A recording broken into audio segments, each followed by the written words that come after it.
नमस्कार, साम टी व्हीमध्ये आपलं स्वागत. आज आपण एका आगळ्या वेगळ्या अशा व्यक्तिमत्वाला भेटणार आहोत. मुळात बोलणारा कावळा, बोलणारा राघू, बोलणारा पोपट हे असं नित्याचं आहे. आपण सातत्यानं माध्यमातून सोशल मीडियावर हे बघत राहतो.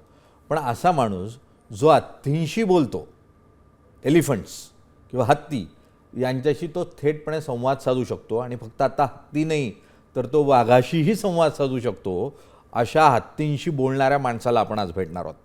हो, आज आपण भेटणार आहोत एक मराठमोळ्या अशा आणि सहजतेनं रानावनात वावरून हत्तींना योग्य मार्गावर लावणाऱ्या अशा आनंद शिंदे यांना.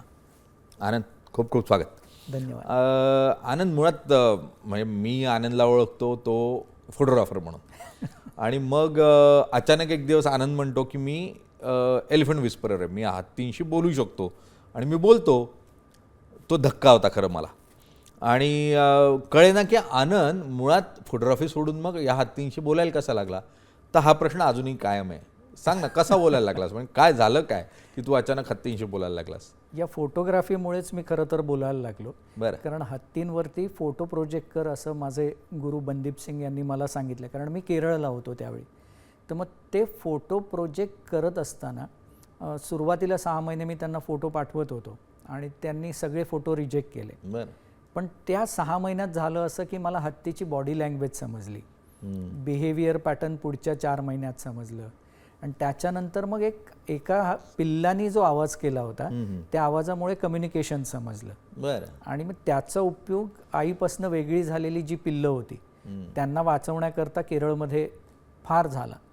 आणि म्हणजे 2012ला 48 हत्ती तिकडे गेले होते आणि 2013ला पिल्लं आणि मोठे हत्ती जे ट्रॉमामध्ये आहेत त्यांना शांत करण्याकरता किंवा पिल्लांना सेपरेटेड पिल्लांना वाचवण्याकरता त्याचा खूप चांगला उपयोग झाला. आणि नाही म्हणजे 48 हत्ती गेले म्हणजे काय झालं होतं.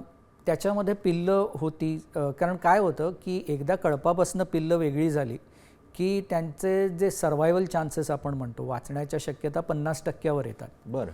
मग त्या 50%वरनं पुन्हा 100%वर कशा नेता येतील.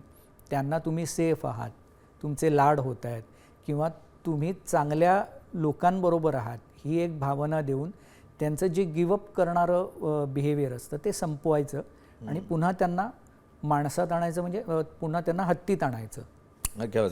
आपण म्हणजे तू एक मोटिवेटर म्हणून पण त्या ठिकाणी काम करतो मुळात, की ज्यांना जीवन आसक्ती संपलेली असते अशा प्राण्यांना तू पुन्हा त्यांच्या जीवनाकडे आणण्याचा प्रयत्न करतोस. हो, म्हणजे ते ट्रॉमामध्ये ज्यावेळी ती पिल्लं म्हणण्यापेक्षा मोठे हत्ती पण ज्यावेळी ट्रॉमामध्ये जातात, आपण म्हणतो ना हत्ती माझ्या दारात झुलतोय. बरोबर. ते झुलणं सकारात्मक नसतं.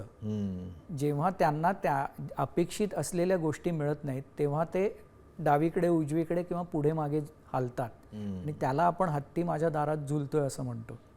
त्याच्यातनं त्यांना बाहेर काढायचं आणि त्यांना नॉर्मल आयुष्य द्यायचं.